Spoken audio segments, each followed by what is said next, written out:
Marcus Chun stared at the message on his screen. He read it 3 times before the words finally made sense. After 11 years of service, 11 years of perfect performance reviews, 11 years of calling Deep Space Station Omega-7 his home, he was being fired.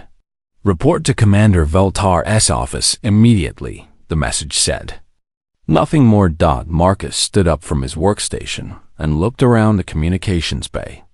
The familiar hum of machines filled the air. Banks of monitors showed data streams from across the galaxy. This room had been his world for over a decade. He knew every wire, every circuit, every strange sound the equipment made when it needed maintenance. The other workers in the bay pretended not to notice him leaving. Zara, a blue-skinned Andorian, kept her eyes on her screen. Corv, a massive lizard-like saurian, suddenly became very interested in his coffee. They knew what the summons meant. Everyone knew. The walk to Commander Veltar's office felt longer than usual. Marcus passed through corridors he had walked thousands of times. He nodded to other crew members, but they looked away quickly. Bad news traveled fast on a space station. Commander Veltar sat behind his large metal desk. He was a Centauri, tall and thin with gray skin and forearms. His people were known for being smart and proud. Too proud, Marcus thought. Veltar didn't look up when Marcus entered. Sit, Veltar said. Still reading something on his tablet, Marcus sat in the uncomfortable chair across from the desk. He waited. Veltar liked to make people wait. It made him feel important. Finally, Veltar looked up. His black eyes showed no emotion. Marcus Chun, 11 years of service. Communications specialist and cryptographer. He said it like he was reading from a file. Your employment is terminated. Effective immediately. Marcus felt his stomach drop. Sir, may I ask why? My performance reviews have always been excellent. Last month, I decoded 3 new alien transmissions that led to successful first contact protocols. The month before that, your services are no longer needed, Veltar interrupted. We are upgrading. The new Nexus 7 artificial intelligence system will handle all communications duties. It is faster, more accurate, and more reliable than any organic being. But sir, there are things that AI can't do. Pattern recognition and chaotic signals requires intuition. Human intuition. I've found patterns that computers missed. I've prevented conflicts by reading between the lines of diplomatic messages. Veltar held up one of his 4 hands. Enough. I have made my decision. The Nexus 7 system has backing from Sector Command. It represents the future. You represent the past. Marcus felt anger building in his chest. What about the Kepler incident?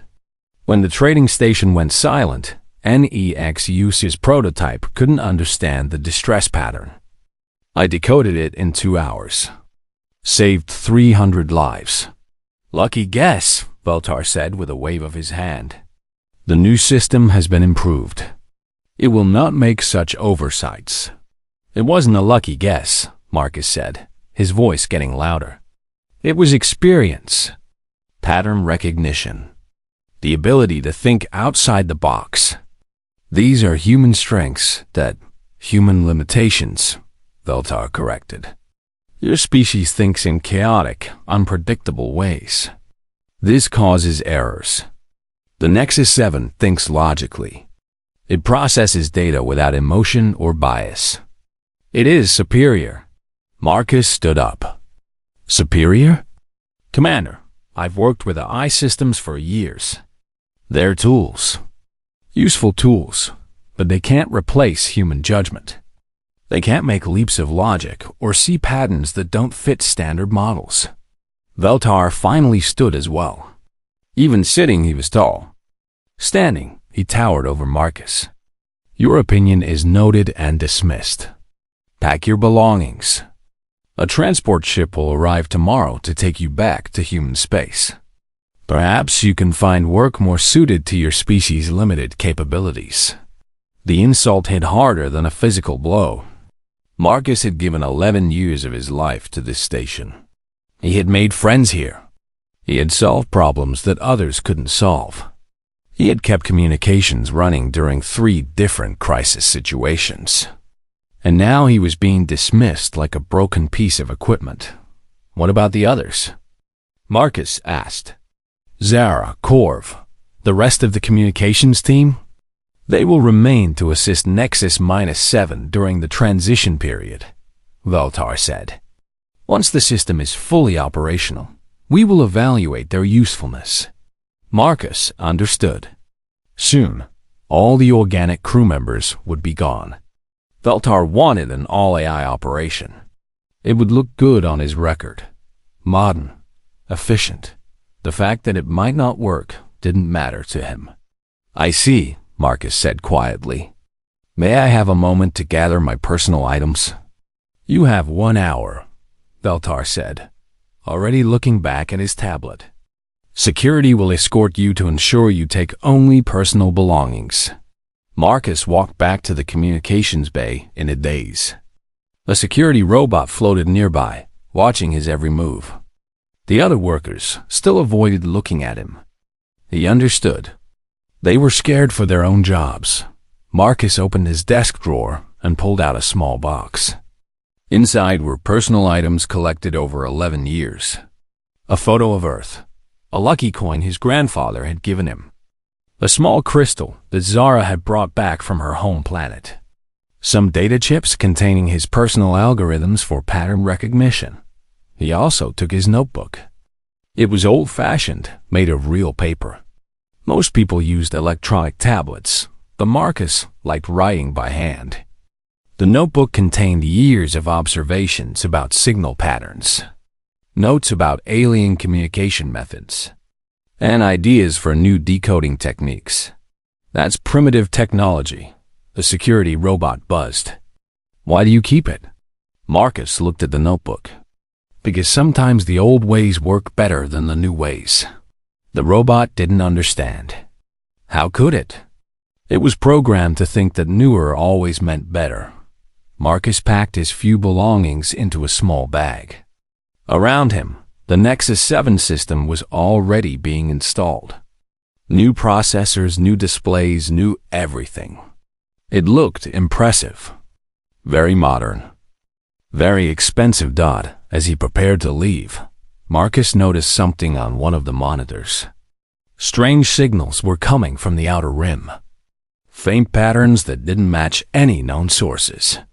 His fingers moved toward the controls automatically, but then he stopped. Not his job anymore. He picked up his bag and walked toward the door. Tomorrow he would be on a transport ship, heading back to human space. After 11 years, he was going home. But it didn't feel like victory. It felt like failure. At the door, he turned for one last look at the communications bay. NEX-US-7 central processor hummed quietly in the corner. Efficient, logical, superior, according to Veltar. Marcus hoped the commander was right. For everyone's sake, he hoped the AI could handle whatever came next. Because something was coming. He could feel it in his bones. And feelings, intuition, and human instincts were exactly the things that Nexus-7 couldn't understand. Marcus sat on a metal bench in the station's docking bay, waiting for the transport ship. His small bag rested beside him. Around him, the usual activity of a busy space station continued. Cargo loaders moved supplies. Maintenance crews fixed equipment. Nobody paid attention to one dismissed human. 20-4 hours had passed since Veltar fired him. 24 hours to say goodbye to 11 years of his life. It wasn't enough time. Marcus thought about his first day on Station Omega-7. He had been young then, fresh from the academy. Everything seemed huge and exciting. The station was a marvel of engineering, floating in space at the edge of known territory. Its job was to monitor deep space communications and watch for signs of new civilizations. Back then, Marcus was just another communications technician. But he had something special. He could see patterns in chaos. Other people looked at random signals and saw noise. Marcus looked at the same signals and saw hidden messages. His first big success came during year 2. A distant star system had gone quiet. All communication had stopped. The AI system said it was probably equipment failure. The other technicians agreed. But Marcus noticed something in the last transmission. A tiny irregularity in the signal pattern. It was so small that the computers missed it. Marcus spent 3 days analyzing that irregularity. He found it was actually a coded message. The colony was under attack by space pirates. They couldn't send normal distress calls, so they hid the message in routine communications. Marcus's discovery led to a rescue mission that saved 8,000 colonists. After that, people started paying attention to the human, who could read signals like books. Marcus remembered the Kepler trading station incident from last year. The station had stopped all communications suddenly. Standard procedure said to wait 72 hours before investigating. But Marcus studied the signal patterns from the hours before the silence. He noticed the communications were getting shorter and more urgent. Not equipment failure. Something was wrong. He convinced the sector patrol to investigate immediately. They found the station's life support system had failed. The crew was dying slowly. Another day and everyone would have been dead. 300 lives saved because Marcus could read fear in a radio signal. These memories felt bitter now. All those years of service, all those lives saved, and Veltar had dismissed him like he was nothing. Marcus looked up at the observation window. Through the transparent aluminum, he could see the communications bay where Nexus 7 was now working. The AI had been fully activated 6 hours ago. Veltar had sent out a message to all sector commands, bragging about his modernization of the station. The AI was impressive, Marcus had to admit. It processed signals faster than any human. It could translate between dozens of alien languages instantly. It never got tired or made calculation errors. On paper, it was perfect. But Marcus knew something that Veltar didn't understand. Communication wasn't just about processing data. It was about understanding context, reading between the lines, seeing what wasn't being said as much as what was being said. Could Nexus 7 tell when a diplomat was lying? Could it detect fear in a distress call? Could it recognize when someone was trying to hide something important? These were human skills. They came from experience, intuition, and emotion. All things that I didn't have. Marcus pulled out his old notebook and flipped through the pages. Years of observations about different alien species and their communication patterns. The Zentari always spoke in formal language when they were nervous. The Andorians used more technical terms when they were trying to hide something. The Saurians made their sentences longer when they were angry. These were small details. Tiny patterns that took years to notice and understand. Marcus doubted that Nexus 7 had been programmed with this kind of subtle knowledge. A low rumble filled the docking bay. Marcus looked up to see his transport ship approaching. The vessel was a standard civilian freighter, nothing fancy. It would take him back to human space in 5 days. As he watched the ship dock, Marcus felt his personal communicator buzz. The device was old and simple, something he used to stay in touch with friends and family. He looked at the screen and frowned. There was a signal, very faint, coming from the direction of the void sector. That area of space was supposed to be empty. No planets, no stations, no regular traffic. Just empty space between the galaxies. Marcus adjusted the communicator's antenna and tried to clean up the signal. It was definitely artificial, not natural space noise. But it was strange. The pattern didn't match any known civilization or technology. He looked around the docking bay. Should he report this to station security? But they would just hand it over to Nexus 7. And if Marcus was wrong, it would just prove Veltar's point about human unreliability. Marcus studied the signal more carefully. There was a mathematical pattern in the transmission. Numbers, but not random numbers. They were following a sequence. A countdown. His blood went cold. A countdown meant something was going to happen. And countdowns from empty space were never good news. The transport ship finished docking. Passengers began walking down the ramp. Some were humans heading home like Marcus. Others were aliens traveling to different parts of the galaxy. Normal people living normal lives. They had no idea that something might be counting down to their destruction. Marcus tried to contact the station's communications bay directly. His access codes had been deleted, of course. He tried calling Zara, but she didn't answer. Probably too scared to talk to a fired employee. Finally, he sent a message to Commander Veltar. He explained about the signal from the void sector. He included his analysis and his concerns about the countdown pattern. The reply came back in less than 5 minutes. Your employment has been terminated. Do not contact this station again with your wild theories. NEX US-7 has already analyzed all signals from that sector and found nothing of concern. Marcus stared at the message. NEX US-7 had analyzed the signals and found nothing? That was impossible. Unless the AI was looking for standard signal patterns. Unless it was programmed to recognize known technologies and known threats. If something new was out there, something that didn't fit the standard models, NEX US-7 might miss it completely. Marcus stood up and looked back at the station one more time. Through the observation window, he could see the communications bay. NEX US-7's displays showed green lights across the board. All systems normal. No threats detected.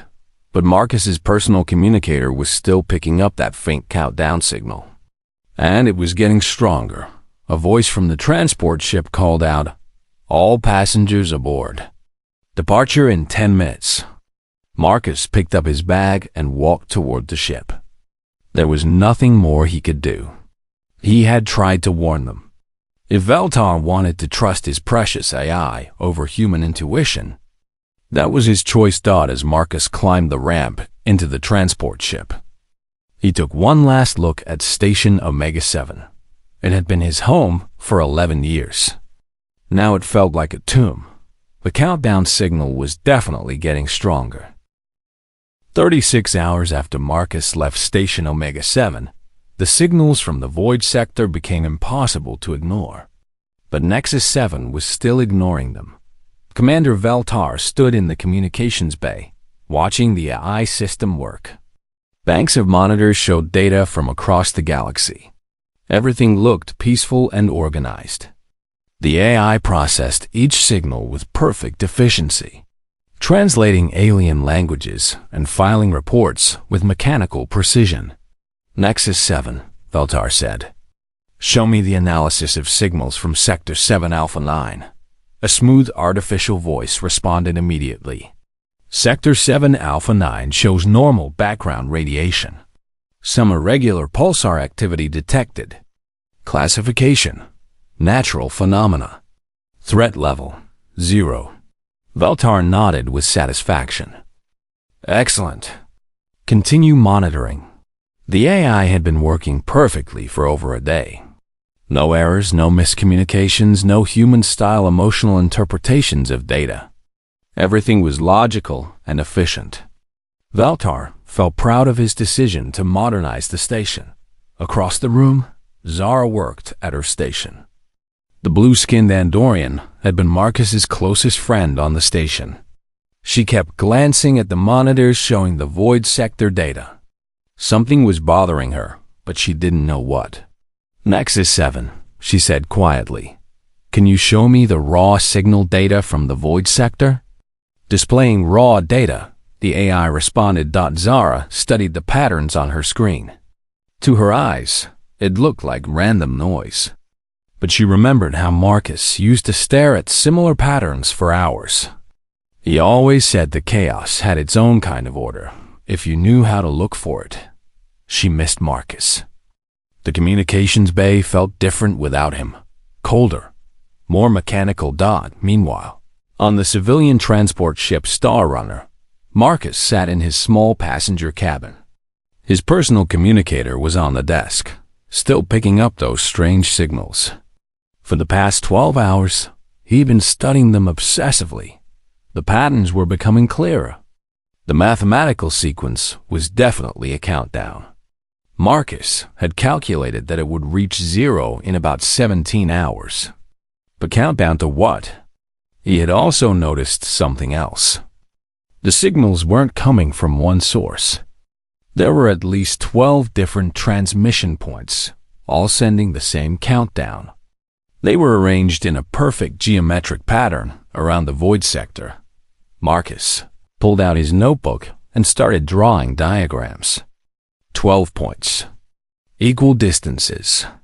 Perfect formation. This wasn't natural.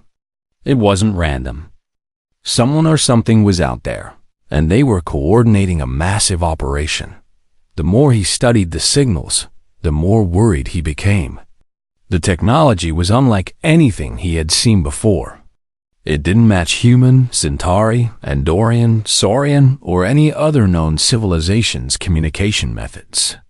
The mathematical principles were advanced, almost alien in their complexity. Marcus tried calling Station Omega-7 again. This time, he didn't even get through to Veltar. A communications officer told him that terminated. Employees were not allowed to contact the station for any reason. Frustrated, Marcus sent an encrypted message to his old friend Dr. Sarah Torres, who worked at Fleet Command headquarters. Sarah was one of the few people who understood Marcus's unique abilities. She had supported his work when others called his methods unscientific. In his message, Marcus explained everything. The countdown signals, the geometric formation, his concerns about Nexus 7's limitations. He attached all his analysis and begged Sarah to investigate. Back on Station Omega-7, the situation was getting worse, but nobody realized it.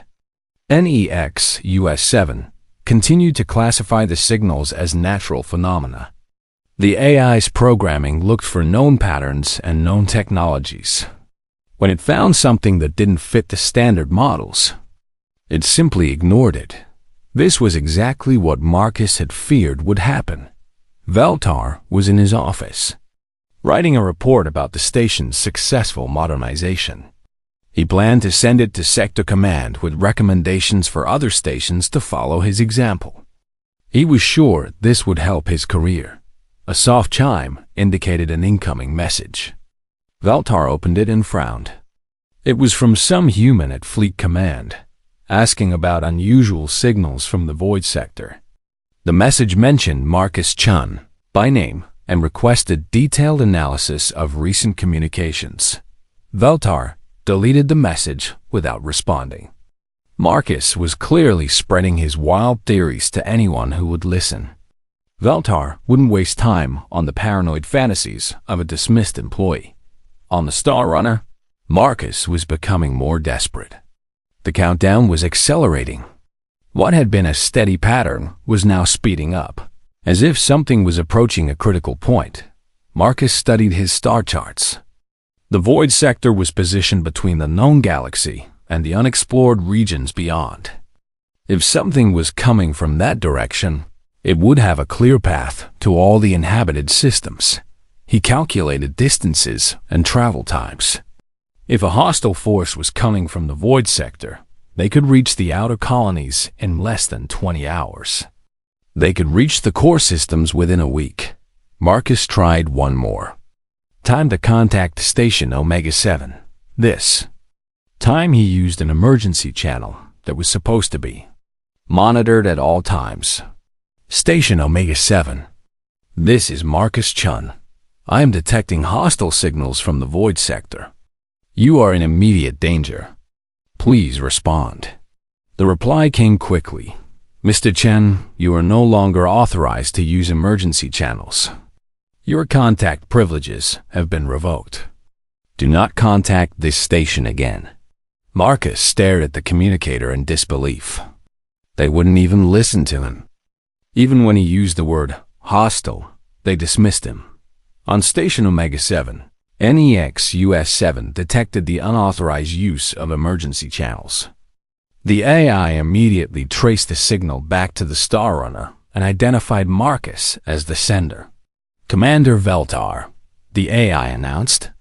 The terminated employee Marcus Chun has been using emergency frequencies to send false alarm messages.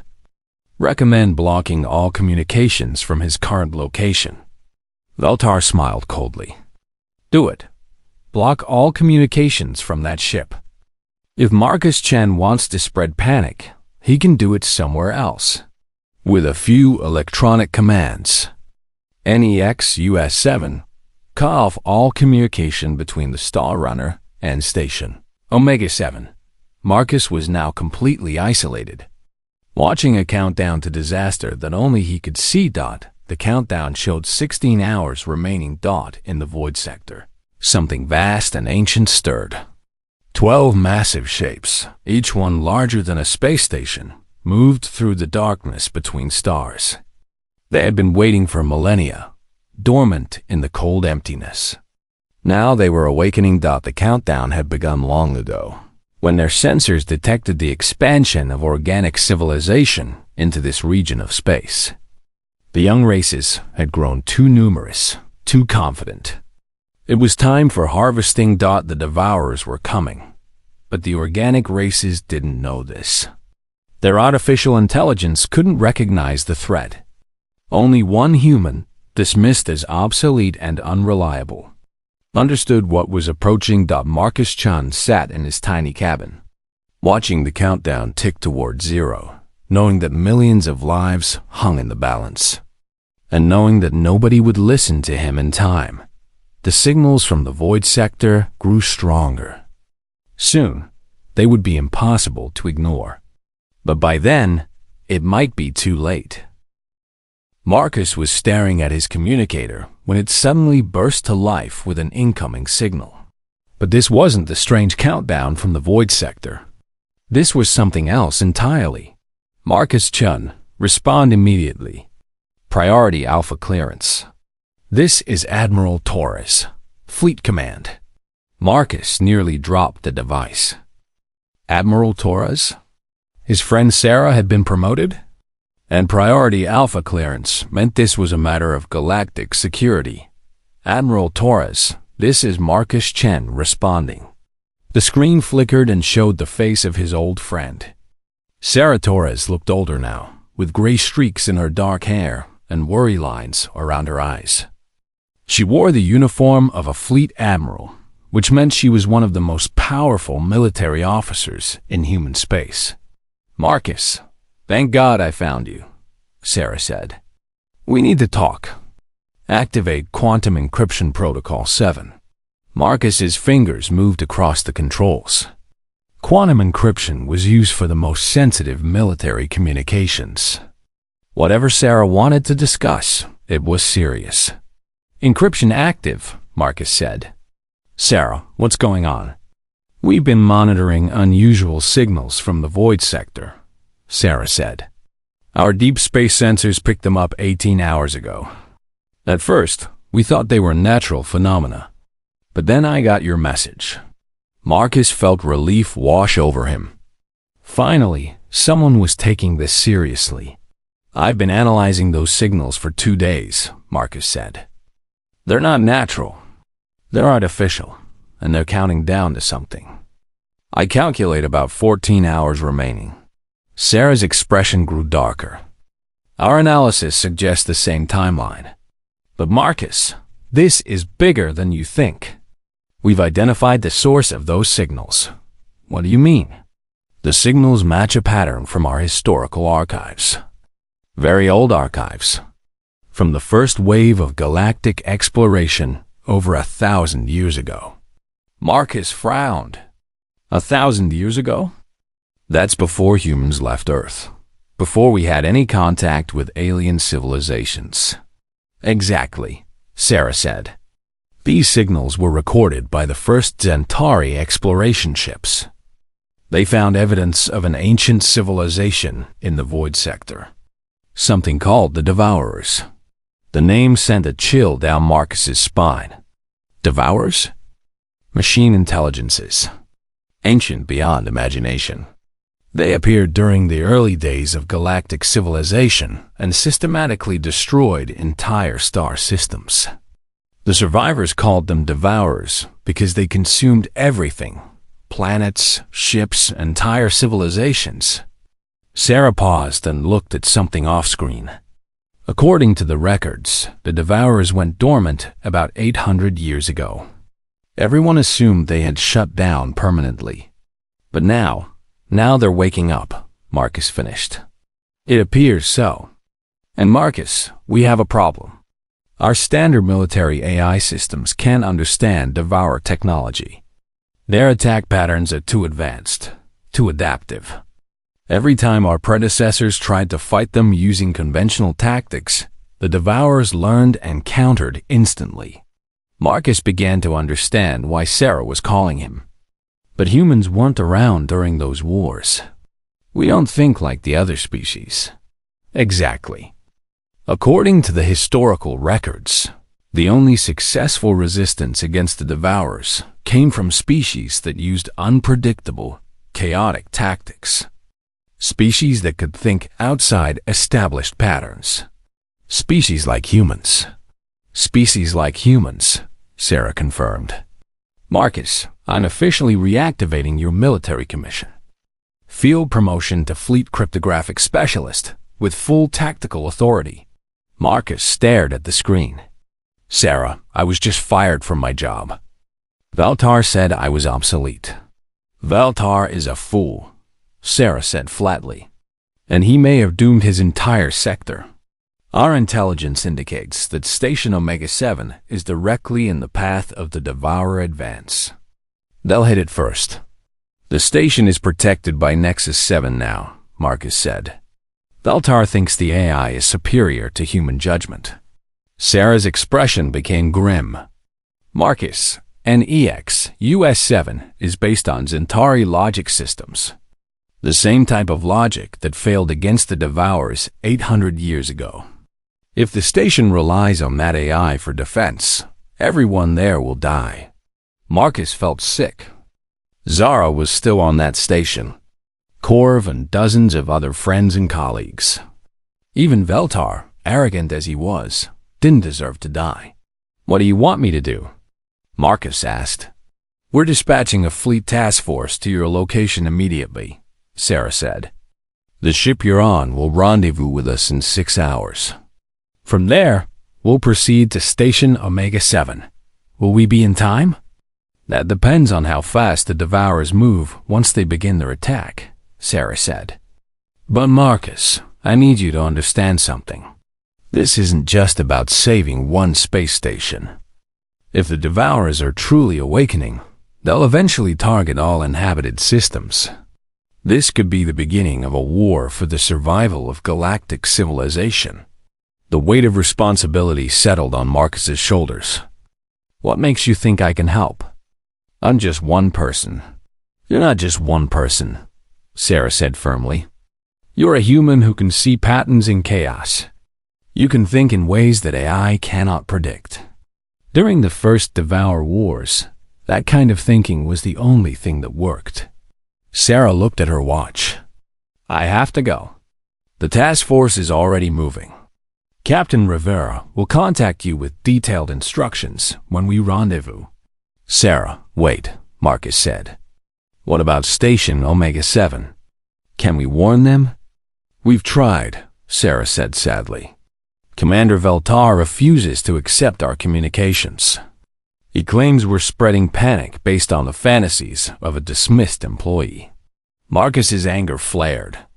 So he's going to let Pride get everyone killed? It looks that way, Sarah said. Unless we can get there in time to override his authority. The communication ended, leaving Marcus alone with his thoughts. He looked at his personal communicator, still showing the countdown signal from the void sector. 11 hours and 37 minutes remaining, Marcus spent the next few hours studying everything he could find about the ancient Devourer Wars. The historical records were fragmentary, but a pattern emerged. The Devourers were machines, but they thought like living beings. They learned, adapted, and evolved their tactics during battle. Traditional military strategy was useless against them because they could predict and counter any logical approach. Only chaos worked. Only unpredictability. Only the kind of thinking that couldn't be programmed into a computer. 6 hours later, the Star Runner was intercepted by a fleet destroyer called the Valiant. Marcus transferred to the military ship and met Captain Rivera, a stern woman with cybernetic implants that enhanced her reaction time. "Mr. Chun," Captain Rivera said, "Admiral Torres has given me strict orders. You are now the senior tactical advisor for this mission. What are your recommendations?" Marcus looked at the ship's tactical displays. The fleet task force consisted of 12 vessels, destroyers, cruisers, and 1 battleship. Impressive firepower by normal standards. But against the Devourers, it might not be enough. "First," Marcus said, "we need to assume that everything we know about space combat is wrong. The Devourers will learn from our tactics instantly. We need to be random, chaotic, unpredictable. That goes against all military doctrine," Captain Rivera said. "Military doctrine will get us killed," Marcus replied.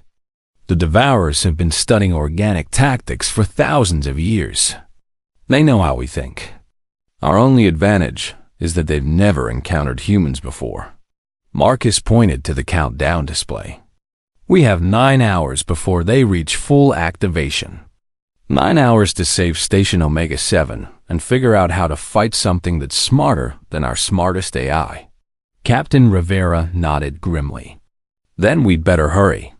The fleet task force changed course towards Station Omega-7, racing against time and an enemy that had destroyed civilizations when humanity was still using stone tools. Marcus stared out at the stars and wondered if human unpredictability would be enough to save them all. The fleet task force arrived at Station Omega-7 with just 2 hours remaining on the countdown. Marcus stood on the bridge of the battleship Defiance, watching the space station grow larger on the main screen. It looked peaceful and normal, with no sign of the approaching danger. "Still no response from Commander Veltar," Captain Rivera reported. "He's refusing all communications from the fleet." Marcus shook his head in frustration. "He's going to let his pride kill everyone on that station." Admiral Torres appeared on the communication screen from her ship, the destroyer Vigilant. "Marcus, I'm overriding Veltar's authority under emergency war powers. You're now in command of all defensive operations." "Understood," Marcus said. "But first, we need to evacuate the station's civilian population." "Negative," Torres replied. "No time. The Devourers will arrive in 97 minutes. We need every minute to prepare our defenses." Marcus felt sick, but he understood. There were 3,000 people on Station Omega-7, including families and children. The fleet ships could only carry a few hundred in an emergency evacuation. Most would have to stay and fight. "Transfer me to the station," Marcus ordered. "I need to take control of the communication systems." 20 minutes later, Marcus stood in the familiar communications bay of Station Omega-7. But everything was different now. NEX US-7 hummed in the corner, still reporting that all signals from the void sector were natural phenomena. Zara and Corv looked up in surprise as Marcus entered with armed fleet security officers. "Marcus?" Zara said in confusion. "What are you doing here?" "Saving your lives," Marcus replied. He walked over to his old workstation and began entering commands. "Zara, I need you to help me override Nexus 7's communication protocols." "I can't do that," Zara said nervously. "Commander Veltar ordered us not to." "Commander Veltar has been relieved of duty," interrupted one of the fleet officers. This station is now under martial law. As if summoned by his name, Veltar stormed into the communications bay with 2 security guards. What is the meaning of this? This is my station. Marcus didn't look up from his controls. Not anymore. Admiral Torres has assumed command under emergency war powers. We're about to be attacked by an enemy force that will destroy this station unless we act immediately. Ridiculous. Veltar snapped. Nexus 7 shows no hostile forces in this sector. Your human paranoia. He was interrupted by an alarm. Every screen in the communications bay suddenly lit up with warning signals. The countdown from the void sector had reached 0. Contact! Zara shouted from her station. Multiple large objects emerging from hyperspace. On the main display, space itself seemed to tear open. 12 massive shapes emerged from the dimensional rift, each one the size of a small moon. They were perfectly geometric, dark pyramids covered in strange symbols that hurt to look at directly. Devour ships, Marcus said quietly, just like in the historical records. Veltar stared at the display in shock. That's impossible. NEXUS-7 said. Nexus 7 was programmed to look for known threats. Marcus said, finally turning to face the Centauri commander. The Devourers are older than your civilization. They use technology that your AI can't understand. The fleet task force moved into defensive positions around the station. On the tactical display, Marcus watched 12 human ships face 12 ancient enemies. The odds didn't look good. Devourers are transmitting, Zara reported. Nexus 7 is attempting translation. The AS voice filled the room. Translation complete. Message reads, Organic life forms detected. Harvesting will commence. Resistance is futile. How original, Marcus muttered. He opened a channel to the fleet command ship. Admiral Torres, the Devourers are moving into attack formation. Recommend implementing Chaos Protocol Omega. Chaos Protocol? Veltar demanded. What kind of military strategy is that? The only kind that works against enemies who can predict logical tactics, Marcus replied. He turned to Zara and Corv. I need you to help me coordinate the fleet's movements. We're going to do something that no military academy teaches. What's that? Corv asked. We're going to fight like humans. The battle began when the Devourer ships launched the first attack. Beams of energy unlike anything in current technology reached out toward the fleet ships. The Stalwart, a heavy cruiser, tried to dodge using standard evasive maneuvers. The beam followed its movement perfectly and struck the ship dead center. The cruiser exploded in a ball of flame. They predicted our movement pattern. Captain Rivara reported from the Valiant. Standard tactics are useless. Begin Chaos Protocol, Marcus ordered. All ships, abandon formation. Move at random. No patterns, no logic, no coordination. That's madness. Veltar protested. Military formations exist for good reasons. Military formations will get us killed, Marcus replied. He opened channels to all fleet captains. Listen carefully. I want each ship to move like you're drunk. Change direction for no reason. Speed up and slow down randomly. Fire your weapons at targets you can't possibly hit. Make no sense at all. Admiral Torres's voice came through the speakers. All ships, you heard the man. Embrace chaos. Fight like humans. What happened next looked like the most disorganized battle in military history. Fleet ships zigzagged through space like confused insects. They fired at empty space, then suddenly turned and attacked from unexpected angles. Some ships flew straight at the Devourer vessels, then veered away at the last second for no apparent reason. The Devourers tried to predict these movements, but couldn't. Their ancient computers had never encountered such chaotic tactics. For the first time in thousands of years, they were confused. Marcus watched the tactical display and felt something he hadn't experienced since childhood, the joy of playing a game with no rules. Corv, tell the Defiance to fly upside down for 30 seconds, then spin in a circle. That makes no tactical sense, Corv protested. Exactly.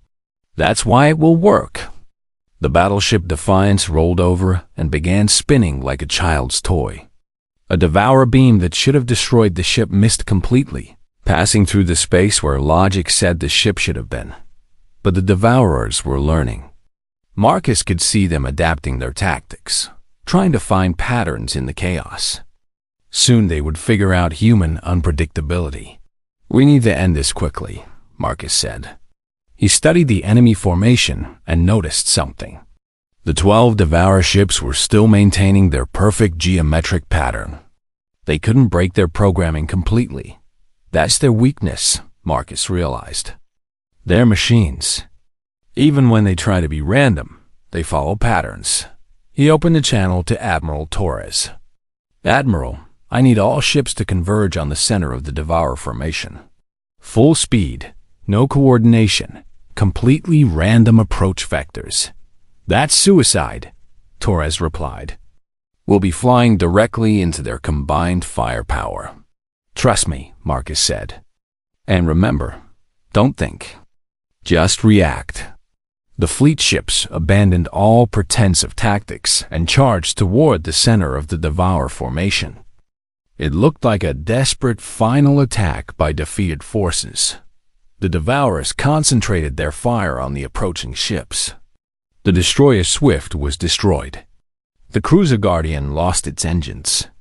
But the remaining ships kept coming, weaving through the enemy fire like leaves in a hurricane. Marcus watched the tactical display and waited. He could feel the right moment approaching, the way he used to feel patterns in chaotic signals. Not with his mind, but with his intuition. His human intuition now! Marcus shouted. All ships, emergency stop and fire everything. The fleet ships suddenly reversed engines and came to a complete halt directly in the center of the Devourer formation. Every weapon fired at once, not at the enemy ships, but at the space between them. The concentrated firepower created a massive energy feedback loop. The geometric precision of the Devourer formation, their greatest strength, became their weakness. The energy cascade ripped through their formation like a chain reaction.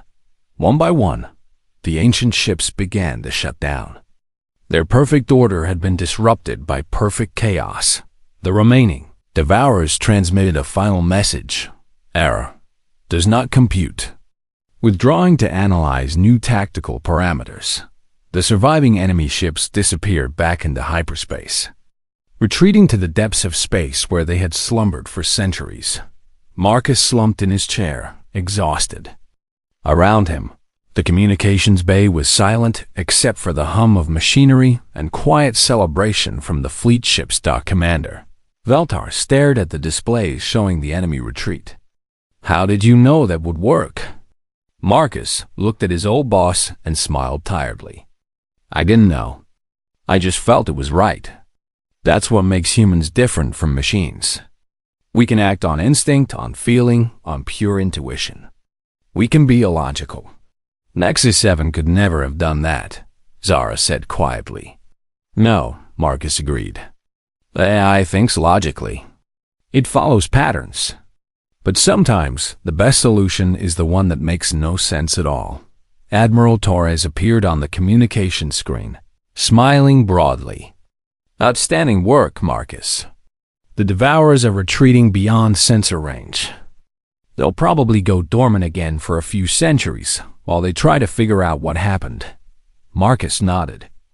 And by the time they wake up, hopefully we'll have taught other species to think like humans. Commander Veltar approached Marcus's workstation slowly. The proud Zentari looked older, humbled by the day's events. Marcus-chan, he said formally.